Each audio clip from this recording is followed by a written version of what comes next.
Littleton, North Carolina, a quiet town in Halifax County with a population just shy of 700.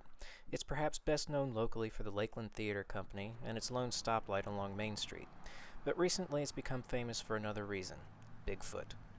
I stopped by the Cryptozoology and Paranormal Museum run by Littleton resident Stephen Barcelo to see if I could find out just what exactly is going on. The museum has artifacts from a number of paranormal activities, but Bigfoot takes up the most real estate by far. There are footprint casts, a map of sightings in North Carolina, and even a statue of the big hairy beast itself. Stephen went on to tell me that the sighting on January 6th is far from the first potential encounter in our area. All right, these prints here are the only actual prints from the area right now that we have. These are actually both from Medoc Mountain. When we first started the museum, these are the first ones we heard of that were the first sightings we actually got, which are down off the road adjacent to Medoc Mountain. So we were expecting to get really nothing, and in the process going there to shoot the sign on the trails, we barely walk in and we get this print. And you can see here, it's not, it would have been nice to have sidelined, but you can see it looks like 3 paws from the top. It's kind of stretched out. I have the tape measure there. So thank goodness we brought casting material. So we said, let's cast it and see what it is. We got this. We actually went down to the ranger station. We were still setting up. It took us an hour before we could dig it out, try to hold the thing, making sure it didn't break. We went in there, we talked to them and said, what's the largest animal you have here? It would leave a decent sized print, and they pointed to a stuffed beaver they had. I said, no, a lot bigger than that. And so they said, we do occasionally get a black bear. So I asked how big that print would be, and they said about this big. So we said, oh, you got to see this. My daughter brought it in whole, and it was still damp, and they flipped off it after they saw it. And we've gone back since, and unfortunately we haven't gotten anything. We found broken branches, trees knocked over, things snapped about 7 to 8 feet high. Taken pictures, is documented. Have not found any hair or anything like that. But that's kind of how it started. It was we first got some calls in and followed up and actually got something. And that since then now we've gotten multiple reports from hunters, people living in the area, and the most recent one, which is as funny as it is, right behind the block behind where the museum is now on Moore Street. Since the sighting earlier this month, Stephen has placed a number of remote cameras in the nearby woods, and on Saturday he was preparing to set up yet another. I followed along just in case there was indeed something to be found.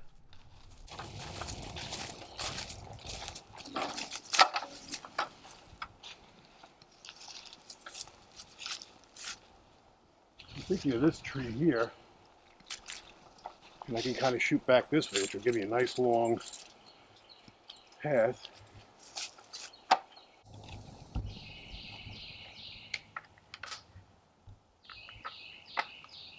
After we set up the camera, I asked if I could see the area of the most recent sighting for myself. The homeowner who reported the sighting was out of town at the time, but Stephen was able to get her permission to go on the property and show me around. If you stand in here, you're literally looking at the top pane. So looking at the top pane, she heard something. She's on the phone with her mom. She could actually hear crunching. And walking through here, she looked out and saw something which she believed at the time was about 7.5 feet tall. Going by the branches she showed me, it's probably closer to 8 feet tall. Traversing through the forest here, heading north at a high rate of speed. And you can see by looking in here, I'll bring you in, it's pretty much impassable. There's no way you could run through there without taking a chance of breaking an ankle.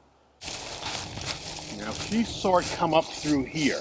And you can see there's kind of a game trail going through here if you look. And you can see how thick it was where we came through. Actually, here you can make it through with minimum branches. And you can see there's actually recesses amongst all these trees, which is how you'd walk through this quickly. I mean, some of these trees are hard, a lot of them are soft. But you can see there's still, after all this rain, there's depressions amongst the trees. And she said it headed off in this direction. But perhaps the most interesting revelation Stephen had for me was the Smithfield Premium Genetics plant just down the road from the sighting. A mystery science lab in the same area? Stephen had some thoughts on that as well. Upon finding this print in Medoc Mountain, once we got it published on the web, we've had people come through that said they've seen similar prints like this in their property south of us, which would be in between us and the Medoc Mountain. And we found out what's down there off Jesse Sharon Road is Smithfield Genetics Lab.